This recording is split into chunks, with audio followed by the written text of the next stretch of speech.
Ramón, muchacho, me acompaña en esta mañana, exalcalde de la ciudad de Chacao, un hombre que se ha visto afectado directamente por el régimen chavista, el régimen de Nicolás Maduro, que es lo mismo que el régimen de La Habana. Ramón, qué gusto saludarte, ¿cómo estás? Maite, ¿cómo estás? Encantado de estar contigo nuevamente. Es un placer, Ramón.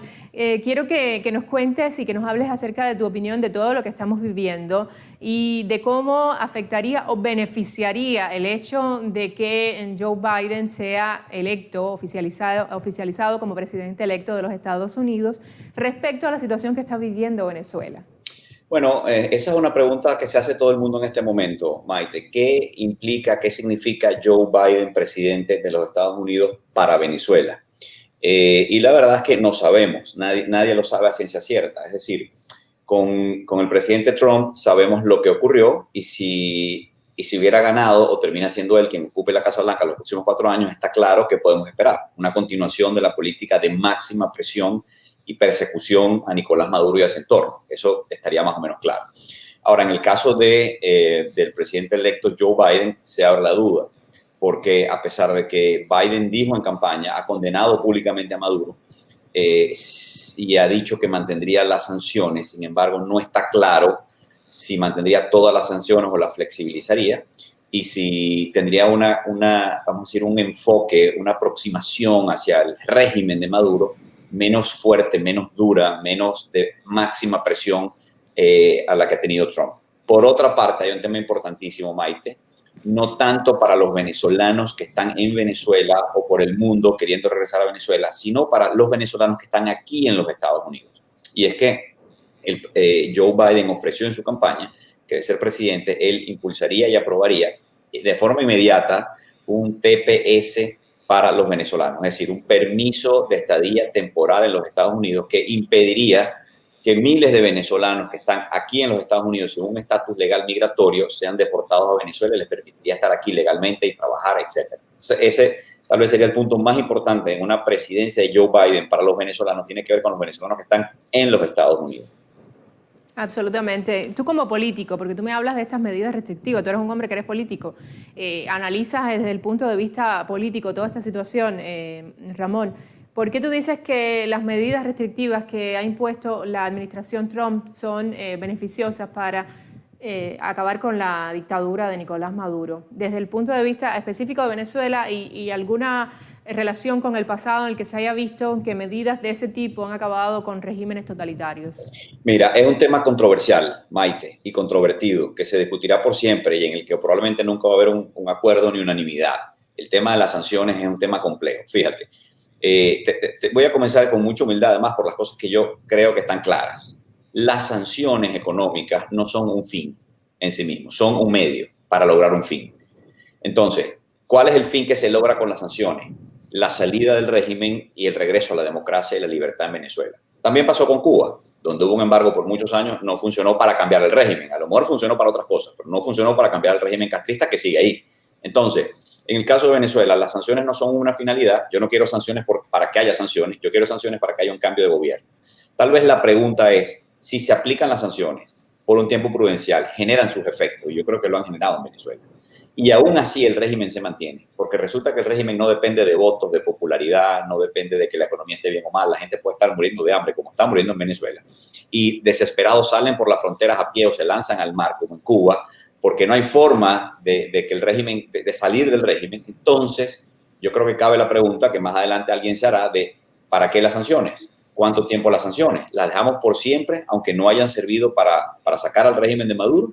¿O habrá que repensar y ver maneras de generar menos sufrimiento en los venezolanos? Yo creo que esa discusión viene en el futuro. Lo cierto es que al día de hoy ha habido una política de máxima presión del gobierno de los Estados Unidos y de otros gobiernos del mundo contra Nicolás Maduro, y Nicolás Maduro sigue ahí por la fuerza de las armas y no veo yo ningún indicio de que se vaya a ir. Es decir, no hay, lo digo con dolor como venezolano, Maite, lo hemos hablado muchas veces, los venezolanos solos no podemos, el mundo nos ha ayudado, pero las sanciones económicas, diplomáticas, etcétera, no han sido suficientes. Y todo parece indicar que un régimen criminal que está armado, que usa las armas contra el pueblo, que está dispuesto a matar, que ya ha cometido delitos de lesa humanidad, que no le importa cometer algunos más porque ya es criminal, no lo va a hacer más criminal que cometa uno u otro más. Ese régimen dispuesto a seguir usando las armas para mantenerse en el poder no saldrá del poder si no es por el uso de la fuerza. Nosotros no tenemos la fuerza, los que tienen la fuerza son unos pocos países que no tienen los incentivos, racionalmente hablando, para enviar unas tropas, unos muchachos allá a Venezuela a resolver el problema de los venezolanos. Entonces, es muy compleja la situación y por eso, déjame cerrar con esto, Maite, lamentablemente Venezuela va por el mismo camino de Cuba, con 40 años de diferencia, pero bueno, un régimen que llega, se perpetúa, se enquista allí y no hay forma de sacarlo del poder.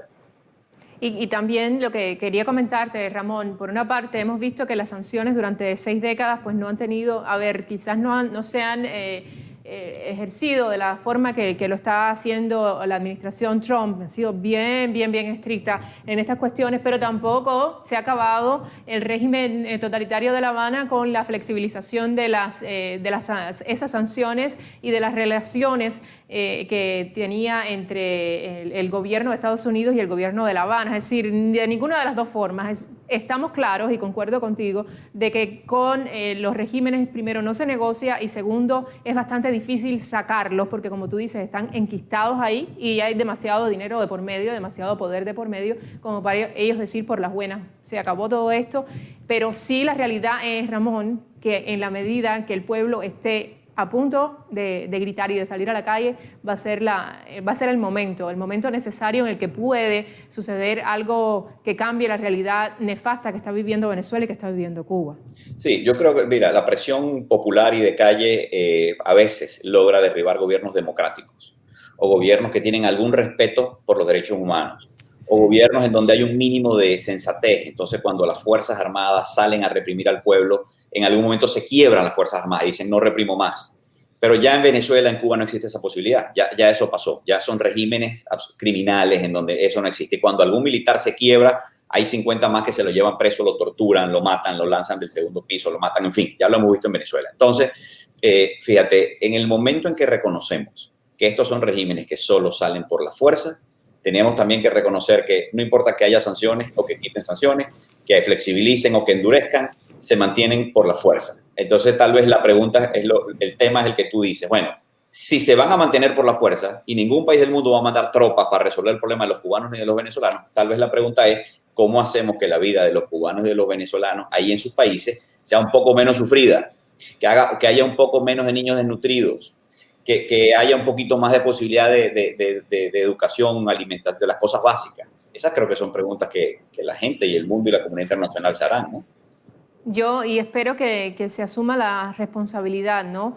Realmente cada país debería, es decir, eso es lo lógico, ¿no? Que cada país debe hacer un replanteamiento de sus situaciones, de qué es lo que ha fallado y no echarle la culpa a nadie, sino saber cuál es el mejor camino para seguir adelante y para que el pueblo no sufra. Eso, como tú dices, sucede en países democráticos, en países que realmente les importa el bienestar de la sociedad, pero como sabemos, ni a Nicolás Maduro, ni a Diosdado Cabello, ni a Díaz-Canel, ni a todos sus secuaces, que son bastantes, les importa en lo absoluto que el pueblo tenga o no tenga que comer o se tenga que exponer a estas colas enormes en medio de una pandemia para buscar artículos de primera necesidad. Aquí es importante, Maite, el sacar lecciones y aprendizaje. Y la lección más importante tienen que aprenderlo los pueblos, aunque los pueblos a veces no aprendemos, ¿no? Y mucho menos de ejemplos de otros, no escarmentamos en cabeza ajena. Una vez que permitimos cruzar algunas líneas, una vez que permitimos que se rompa la democracia, una vez que la perdemos, es muy difícil recuperarla. Algunos países ahí han logrado mantenerse en la lucha. Nicaragua está en el borde, ya no sé si ya pasó la raya roja o no. Bolivia logró sacar a Evo, ahora eligen un aliado de Evo, está ahí, no sabemos. Pero todos nuestros países, Chile, Colombia, Argentina, Brasil, tienen que tener claro esos pueblos. Si permiten procesos que acaban con las instituciones democráticas, después llega un punto en el que estás perdido. Llegas al punto de Cuba y de Venezuela donde no hay retorno, no hay vuelta atrás. Mientras quede un hilo, un poco de constitución, un poco de independencia de poderes o un poco de sensatez en militares, en las élites, en quienes gobiernan, hay esperanza. Cuando eso se pierde, como pasó en Cuba y en Venezuela, es muy duro lo que viene después.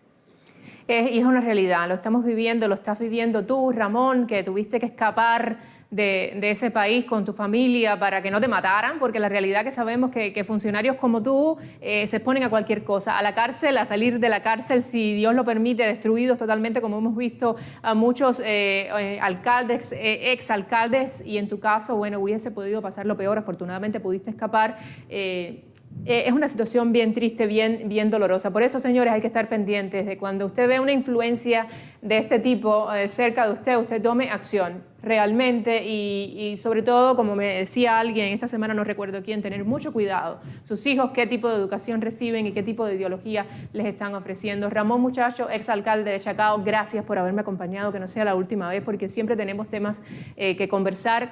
Gracias también al Patriota, que el Patriota me dice de producción que quería entrar a ofrecer su opinión, pero se nos acaba el tiempo, personas, señores, se nos acaba el tiempo, está en Panamá esta persona y qué triste que no pudimos hablar con él en esta oportunidad, pero el lunes regresamos, el lunes vamos a estar aquí de 8 a 10 de la mañana, eso no lo tenga duda en lo absoluto, va a ser un gusto compartir con ustedes. Llega Chucho del Chucho con temas espectaculares que yo no me pierdo por nada del mundo cada día de lunes a viernes, y recuerden que a las 12 en punto, si no pudo ver la maquinita completamente desde el inicio, pues puede ver la retransmisión. Gracias por haberme acompañado, les deseo por encima de todo, de cualquier dificultad, de cualquier barrera, de cualquier situación que pueda presentarse en su vida, que tengan un fin de semana maravilloso. Gracias por acompañarme.